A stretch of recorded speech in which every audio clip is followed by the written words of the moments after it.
Hey, how's it going guys? This is Dave2D and this is the 2017 Inspiron 7000. So the model last year, the 7559, was a huge hit, $800 gaming laptop that kind of hit most of the points pretty well. It was just a really good budget gaming laptop.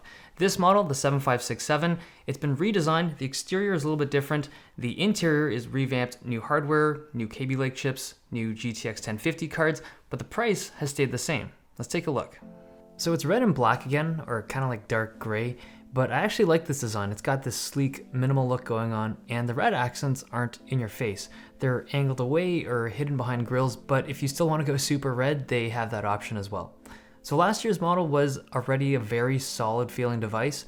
The new one is equal, if not better, in build quality. Everything feels sturdy, there's very little flex on the screen and chassis. The one weakness I would say would be this hinge. It's built well, I'm not seeing any play here, but the hinges are positioned closer to the center like this, so there's more opportunity for it to twist every time you open it up. There's soft touch plastic again. I was worried about this last year because when you scratch it, it leaves a mark, but it seems to hold up nicely if you're careful. It does show fingerprints pretty easily though. It has a standard port selection for the price point. There's 3 USB 3s, HDMI, audio, Ethernet, and an SD card slot. There's no USB-C port, so there's no Thunderbolt 3. It's super easy to get inside. Single screw and you get 2 RAM slots. It's now running DDR4 memory, so speeds are a little bit faster, and you can go up to 32 gigs because of this.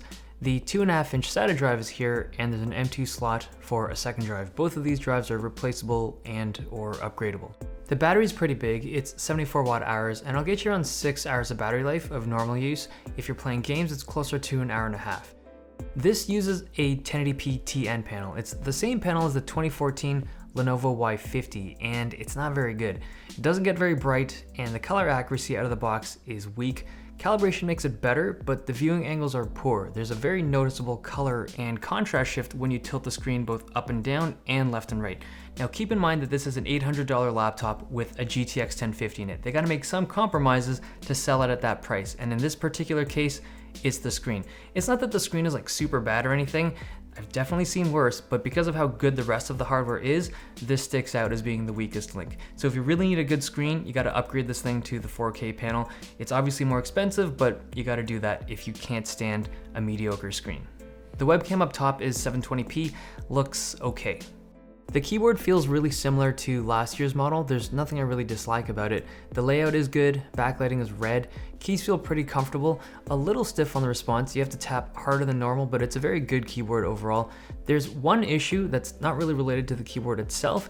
It's this bottom left corner. So it's pretty pointy. My natural resting position doesn't hit it, but if you have big forearms or if you have like a wide resting position for your left arm, this might bug you. The trackpad is good, it uses Windows Precision drivers, I like seeing that, but it's a plastic surface again, not glass. The tracking is decent, it performs fine, it just doesn't feel premium, but the thing that makes this trackpad good is the click mechanism. It has good pressure activation and it's a very snappy click, it's satisfying to use. When I'm playing games, my palm sometimes makes contact with the trackpad, but the palm rejection software works well. Okay, so for $800, you're getting a Kaby Lake i5 and a GTX 1050. And if you want to bump that up to the 1050 Ti, it's an extra $100. And then if you want the i7, like the quad-core i7, it's $50 on top of that. Now, it doesn't matter, all of these are kind of like decent purchases, but I would highly recommend trying to get the 1050 Ti because that's just a good value for what you're getting in terms of gaming performance. So compared to the 960M from last year, the 1050 is about 25% better, and then the 1050 Ti is another 25% on top of that. So playing on that chip at 1080p, lighter games like Overwatch will comfortably float over 100 frames per second on high graphics. Bumping it up to Ultra will still get you over 60 frames per second. Titanfall 2 also runs near 60 frames per second on high graphics on the 1050 Ti, but basically most modern titles, as long as they're optimized, can hit 60 frames per second with very nice looking image quality at 1080p. If you want to know more about these video cards, be subscribed and watch my next video. There's also something pretty special there. The thermal management is fine, there's no real CPU throttling during games. Idle fan noise is pretty quiet and isn't too bad even on load, but there's no option to manually control it. It's done automatically. Surface temperature is also comfortable. There's no nasty hotspots that I could see. Speakers are not bad. There's a pair up at the front behind the red grille with a sub on the bottom. They're pretty loud, and the lower frequencies from the sub are present. Like, it's not super powerful bass or anything, but you can tell that it's there. All right, with the Inspiron 7567 from Dell, we're looking at a budget gaming laptop that uses a lot of plastic, but has surprisingly good build quality. The 1080p screen is a TN panel that looks decent head-on, but has poor viewing angles and doesn't get very bright. The backlit keyboard is a little stiff, but it has a good layout. The trackpad is solid. Inside, the Kaby Lake CPU options and the GTX 1050 or 1050 Ti deliver very good gaming performance for the money and are well cooled.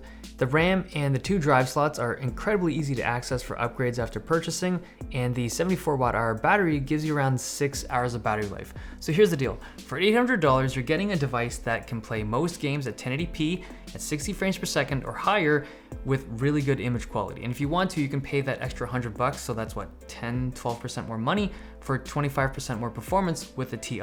So if you want to do that, I mean, I would kind of steer most people towards getting a 1050 Ti, but if you can't, the base model is still really good.